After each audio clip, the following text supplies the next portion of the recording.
آپ نے دیکھا ہے پے در پہ پریس کانفرنسز ہوئی ہے, باپ بیٹی بانجا بتیجا سارے لگے ہوئے ہیں. ان کا سب مقصد یہی ہے کہ پی ٹی آئی کے پاس کوئی نشانی نہ رہے. سپریم کورٹ پہ بھی حملہ آور تھے, یہ ہائی کورٹ پہ بھی حملہ آور ہوئے ہیں, یہ الیکشن کمیشن کو یرغمال بنا کے بیٹھے ہوئے ہیں. یہ پارٹی بچے, ان کی پوزیشن بچے, وہ پوزیشن ہے جو اپنے بیٹوں اور بیٹیوں کے علاوہ کسی اور کو دیتے نہیں. یہ بچے ملک کا کتنا نقصان ہو ان کا احساس نہیں ہے.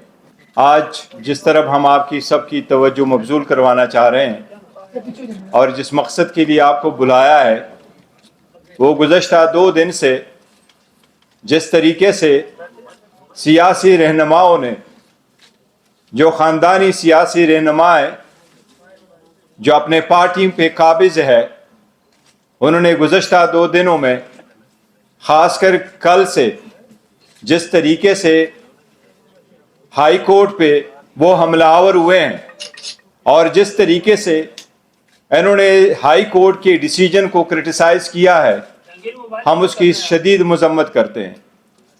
ان کا روش یہی رہا ہے, جب بھی کوئی ڈیسیجن آ جائے تو بجائے اس کی کہ اس کو فیس کرے, قانونی راستہ اختیار کرے, پریس کانفرنس کرا کے ججز کو اور اداروں کو تنقید کا نشانہ بناتے ہیں. یہ سپریم کورٹ پہ بھی حملہ آور تھے, یہ ہائی کورٹ پہ بھی حملہ آور ہوئے ہیں, یہ الیکشن کمیشن کو یرغمال بنا کے بیٹھے ہوئے ہیں.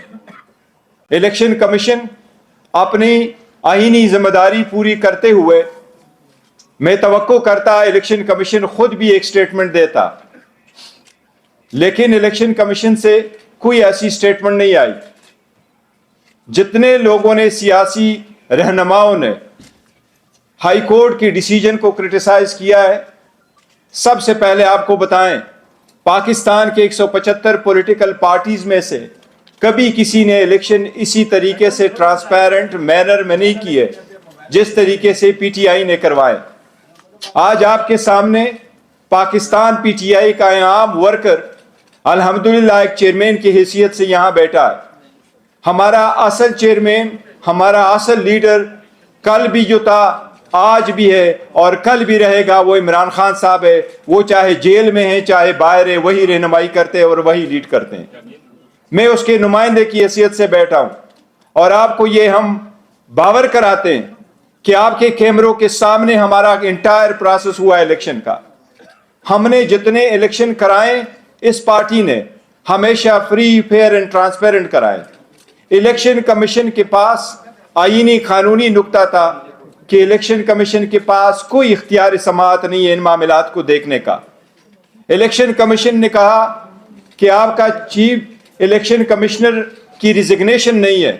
وہ chief election commissioner already resign کر چکا تھا اور سیکرٹری جنرل آلریڈی ریزائن کر چکا تھا.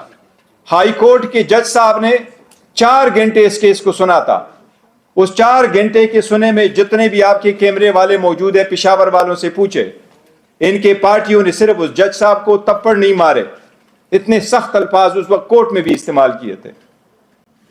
ان سارے سیاسی رہنماؤں کو, یہ جو ریمننٹ پی ڈی ایم کے ہیں, ان کو اچھی طرح نظر آیا ہے کہ 8 تاریخ کو ان کے پلے کچھ بھی نہیں بچنا.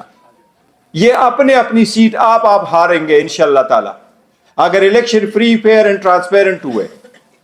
ان کو ان کا پتہ ہے, اس لیے ان کی صرف یہ کوشش ہے کہ پی ٹی آئی کے پاس بلہ ہی نہ رہے. اور ہمیں امید ہے انشاءاللہ تعالی یہ صرف پی ٹی آئی کا نشان نہیں ہے, یہ پاکستان کے 25 کروڑ عوام میں سے 70% عوام کی امنگوں کی نشانی ہے. یہ عوام کی بنیادی حق ہے کہ اس کے مطابق الیکشن کرے. سپریم کورٹ یہ قانون مولانا مودودی کے کیس میں 1964 میں سیٹل کر چکی ہے, بے نظیر کے کیس میں سمبل والے میں 89 میں سیٹل کر چکی ہے کہ کسی پارٹی سے سمبل لینا اس بات کا مترادف ہے کہ آپ نے اس پارٹی کو ڈیزالو کیا ہے. اور یہ اختیار صرف سپریم کورٹ کے پاس آرٹیکل 17 میں موجود ہے, کسی اور کے پاس یہ اختیار نہیں ہے. کل آپ نے دیکھا ہے پے در پہ پریس کانفرنسز ہوئی ہے, باپ بیٹی بانجا بتیجا سارے لگے ہوئے ہیں. ان کا سب مقصد یہی ہے کہ پی ٹی آئی کے پاس کوئی نشانی نہ رہے. ہم پہلے دن سے کہتے چلے آ رہے ہیں کہ یہ وہ ہے جو ہارس ٹریڈنگ کو بڑا پسند کرتے ہیں اور وہ ہارس ٹریڈنگ میں پیدا بڑے ہوئے ہیں. یہی تو ہے جو سپریم کورٹ نے جب حکومت ڈیزالو ہوتی تھی, اسمبلیوں کے کیس سپریم کورٹ کے پاس جاتے تھے, سپریم کورٹ بارہا کہہ چکی تھی کوئی ایسا نظام وضع کرے جس میں ہارس ٹریڈنگ روکے. اگر آپ پی ٹی آئی میں اس وقت نشان لیتے ہیں 227 ریزرو سیٹیں کس کے پاس جائے گی؟